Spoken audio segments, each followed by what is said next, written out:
Hey, what's up? I'm Evyatar. I'm a front engineer at Facebook here in Tel Aviv, and I'm here to talk to you about Vest, which is an open source framework I'm very excited about. But before I begin, I just have to say Vest is not a Facebook project and it is not affiliated with Facebook. Just had to get this out of the way. Vest is short for validation test. So as you can probably guess, Vest is a library intended for use with form or input validations in JS apps. And if you've done even a little form validations in the past couple of years, you're probably familiar with the amount of form validation libraries that occupy this space. And it's only logical to ask, why create a new one? And that's a very valid point that I usually tend to agree with. But in this case, I think we can only answer this question if we actually cover the problem and describe the way form validation works today. So in a typical scenario, what we usually have is a user that goes to a website, they face a form, let's say a user login form, and they type inside an input box, and then an event handler gets triggered. This event handler usually calls a function that we wrote or some third-party library that contains the validation code, but this function usually takes care of the validation. It decides whether the inserted input is valid or invalid, and then it's up to us to decide how to show that to the user with a red X or a green check mark or whatever. Now, this usually works if we only have a limited amount of fields in our form, or if we do not plan on expanding and adding more features to the form in the future. Because from my experience, as long as our feature grows and the more complex our feature gets, the more our form gets more complicated and the validation code gets more complicated, because what we usually tend to do without any specific structure for form validation is put the validation code inside our change handler or inside our component or inside our feature. And then we do not have a way for describing it separately. It becomes a part of a spaghetti code that's called our feature, and we have no easy way to test the validation code. We do not have an easy way to maintain it, and it's very hard to read, very hard to write. And if we want to create a refactor in our feature, we have to basically scrap our validations away and rewrite them from scratch. And this is what Vest tries to solve, and this is what Vest comes to handle. Vest tries to come and suggest a structure for form validation that's also separate from our feature code. And the way Vest does it is very easily by borrowing the syntax and style of unit testing frameworks such as Mocha or Jest and implementing it in the world of form validation. So basically you describe a big validation suite that contains each and every test for each and every field in your validation suite, and then you can easily separate it from your feature code. It has a very narrow point of contact with your code, and it supports most of the features you would expect from a validation library, and actually I think a little more. Now, I could talk about Vest all day, but I think it would be best if I show it to you through code. So what I want to do now is show you how easy it is to integrate Vest into an existing form and an existing feature without all the hassle. And what we're going to do is take this form, which is a React form, and it doesn't matter at all that it's a React form. It could be Angular or Vue or even without a framework at all, and add some validations to it from scratch. So it doesn't have any validations at the moment. We're going to install Vest to our sandbox and create a new file, and I'll call it validate.js. The name doesn't matter. I'll import Vest from Vest, and I'll create my validation suite and export it because we have to run it from our form. So export default vest.create. That's how we create a new validation suite, and we'll name it user form. The name doesn't really matter. And I'll define my validation suite body, and we get the data to validate from our form through the arguments. So what I do here is data, and I'll initialize it with an empty object in case it doesn't get sent. Now we have to write our tests for the validation. Just like in unit test, we have a test function. We'll import test, and we'll also import enforce, which is pretty much like expect. This is our assertion function, enforce. And I'll do a dummy test just to see that stuff works. So I'll do test, and the first argument is the name of the field we're validating. So I'll do username. And now the second argument is not a function like in unit tests, but instead it's the string of the message that we want the user to see in case of a validation failure.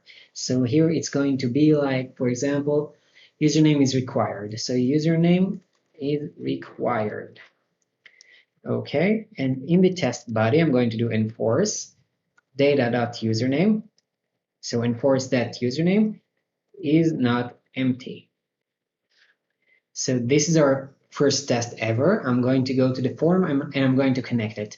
So the first thing I'm going to do is I'll import my validation test, my validation suite, sorry, import v from validate, I called validat, okay. I'll rename the file, valid, okay.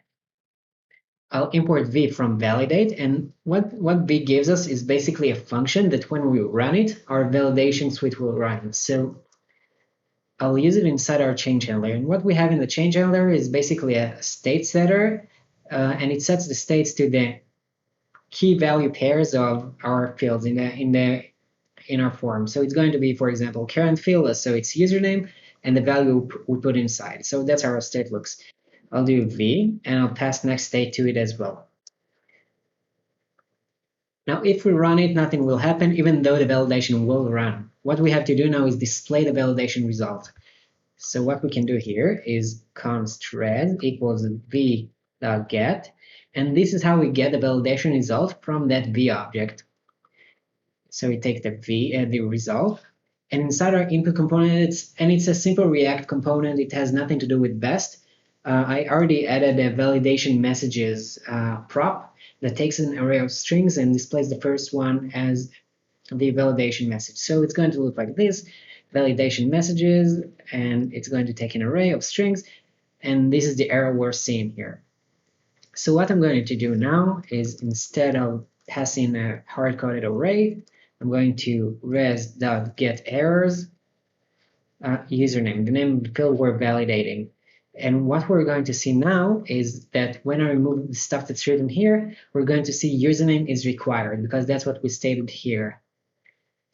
Now, it's not in red, and I already have a class name in that input for validation errors, so it's going to be like this. And we can do this automatically with the best helper utility. We can import class names from best class name. Import class names from best class names. And what it does, it allows us to specify which class names we want to show in case of a validation success or failure. So in our case, let's do it like this. It returns us a function, so we'll name this function cn, for example, const cn equals class names. It takes the validation result object, so res as the first argument, and an object of key value pairs with the name of the classes we want to show. So for example, in case the form is invalid, let's do error. In case it's valid, let's do success. In case it's invalid, let's do error. And in case it's warning, there is such a thing, let's do warning. Now we take this again and put it inside our input form and do class name, and do cn username. And what we'll see now is that it turns to green because it's successful. And if we remove everything from it, it's empty, so it's red. So this was easy. Let's copy it over to the rest of the fields in our form. So username, password. Let's also do this for confirm. And in terms of service, I don't want to actually have a validation message because it already has some text. Let's just add the class name for the color. So let's do TOS. Now let's quickly add some more validations for our username. So let's do username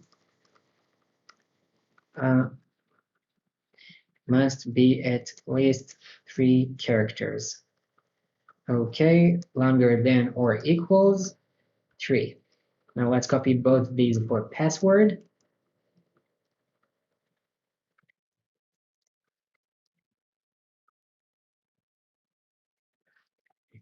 And password must be at least 5 characters in this case. Let's do just longer than 4. Okay, username A must be at least 3 characters. Password is required, A, B, C, D, E. Okay, perfect. Now let's do confirm. Test, confirm.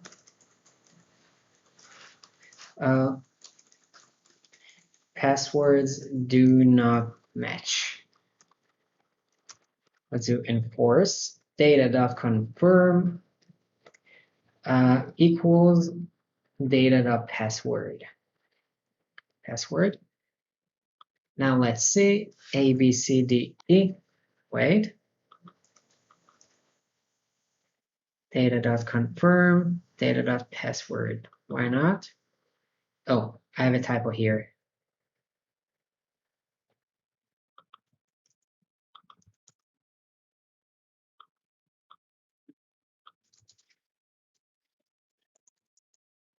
Perfect. Now let's do the same for terms of service, test, TOS. And as I said, we do not need a validation message here. Let's just do enforce data.tos is truthy because it's a Boolean value in our case. It's a checkbox. Perfect. Now, one thing I'm seeing in the confirmation box is that when I remove the password and then I remove the confirmation, it's green because they are equal, but they shouldn't be green, I think, because it's empty. So let's fix this if data.password. So only if data.password is present, let's run the confirmation. So let's try this. Perfect. It's empty now. It doesn't have any color on it, so it's not getting validated at all if password is empty. But there is one more thing. I type inside username, for example, and all the others get lit up. We're basically validating all the fields, even though we're only touching one of them, which is not a great user experience, in my opinion, because the user only touched the first one. It's obvious that the others won't be filled yet. So let's fix this. Let's do vest.only, which gives us a way to only validate a specific field. And which field we want to validate? To validate the field that the user is currently touching. So what I want to do is get somehow the current field and pass it over to only. And here in our change handler, we actually do get the current field. And again, this is a simple React handler. I'm taking this and I'm passing it over to Vest. And what I'm getting now is that only the field that I'm touching is getting validated. The rest aren't. Cool. Let's see. Now, this is kind of a weak password. Let's say we want to also suggest the user to add a number to make the password stronger. We do not want to fail the validation on this condition, but we want to suggest it. How would you do that? With Vest, you have the worm optionality. So it's going to look like this. Test password again, and password is weak. Maybe add a number. Okay. And now let's do enforce data.password matches, and then we can pass a regex. So let's do a simple number regex. And what we're going to see here is that we're getting that validation message, but I want it to be orange. I want it to be a warning. I don't want it to fail the validation. So what I can do here is tell Vest to put it in a different basket using vest.warn. So vest.warn. Oh, vest.warn. And if I try it again, it'll be orange. We're not seeing the validation message because back in the form we asked only for the validation errors here. If you see here, get errors. So let's also put the warning inside. So it takes an array. So we can either pass the errors array or the warnings array. In this case, I'll just spread both those for a single array, and we're getting it. Perfect. Now, What about async validations? For example, what if we wanted to test that the username is already present or already taken? Sorry, we wanted to go to the server and see if a user is already taken. This supports async validations. In our case, I already have a server call. It's a dummy server call. Import from API. I have does user exist. It's a mock server call. And what it does is basically returns a promise that rejects whether when the user exists, and it resolves when the user is not exist. So what I'm going to do here is write a new test for username again. Username already taken. And what this does is basically similar to how does user exist. It fails in async validation if a promise returned rejects. So if I have a promise here and it rejects, the validation will fail. So data.username. And now if I try typing something inside, for example, a username that I know is taken, we won't see anything because this validation is async. It might take a couple of seconds and we're not re-rendering React here once the validation is complete. So what I want to do instead is something different. I first want to display a spinner. So I have a spinner prop on my input. It's called pending. And what I want to do first is when I make a change to the username field, just to show that spinner. So I'll create a new state for React.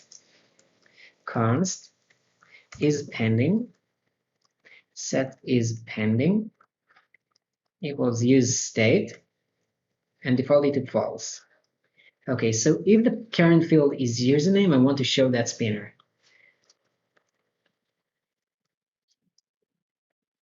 Oh, set is pending to true. Perfect. And here I can already decide to show pending by is pending. So if I type something inside, we're saying the spinner. Cool. Now what I want to do is wait for the username validation to complete and then disable that spinner. So I'm going to take the validation result, and what I'm getting here from the function invocation is the validation result. So the same one that I'm getting here in res. So what I'm going to do is const res equals v, and then res, and what I have here in my validation result is a function called done, which basically takes a callback and runs it whenever the validation is fully complete, all the async validations as well. So what I'm going to do here is pass a callback that all it does is sets is pending to false. So what we're going to see here, for example, ABC, and now we can see that the validation is complete because the spinner is gone. Now what happens if I use a username that's already taken? That's all there is to it. That's it. We're finished with the async validation. But I do see something else here. So if I try typing inside an invalid username, for example, EA, we're seeing the spinner. We're going out to the server, even though we know that the validation already failed for the username. The username is not valid to begin with. We shouldn't go to the server in this case. So this gives us a way to pick into the uncompleted validation to the intermediate validation result and get the validations that already failed or passed. So what we have here is best.draft. And what it gives us is the same validation result, only uncompleted. And what we have here has errors for username. And this returns a Boolean. In our case, it will be true because the username is too short. So only if the username doesn't have any errors on it, we'll go out to the server. So let's try again, EA. We're not seeing the spinner because we're not going out to the server. Okay, let's try again. And the username is valid technically, but so we're going to the server. But another thing here is that I'm going to the server again when I'm fixing it. And if I remove it and go back to the username that was there before, which is invalid, will still go to the server, which is not a good idea because we already know it's invalid. We already know it's taken on the server. Vest allows us to memoize validation results using test.memo, and we can rely on a dependency array and specify which values we want to memoize by. So I want to memoize by the username, which means that if the username doesn't change, or if we get the same username again, we shouldn't go out to the server at all. We will just use the same validation result that we had before. So let's try again, data.username. So what we're doing here, we're testing.memo for the field username, only if the username is not changed. Otherwise, we're getting the same validation result that we already got before. So let's try again. We're going to the server the first time. We're going to the server again. And we're not going to the server third time because we already know the username is taken. So what we have here is basically, this is all our form validation. It's separated from our feature logic. It took us about, I think, 5 lines to edit, 5 lines of logic to add vest to our feature and a few more lines to just display it. So as you've seen, Vest is a pretty powerful and a pretty robust framework. It has lots of features and capabilities, and we did not even cover all of those today. And yet it still maintains all the complexity aside in different modules, and has a very narrow point of contact with your code. So you can make refactors or change a feature or even replace your UI framework and not even touch your validation code and worry about breaking. I'm a big believer in the value Vest gives you as a developer to build your app faster with more confidence. I've used Vest personally in multiple production apps. Others have too, and I've received some positive feedback about Vest. Now I'm looking for more developers to come and help me shape the future of Vest. And I'm also looking for more community adoption and people to come and suggest new feature ideas to Vest. If you have any question, you can F me at Twitter or go to the documentation page on the project's GitHub. I'm very, very much excited about Vest. I hope you like it too. Thank you.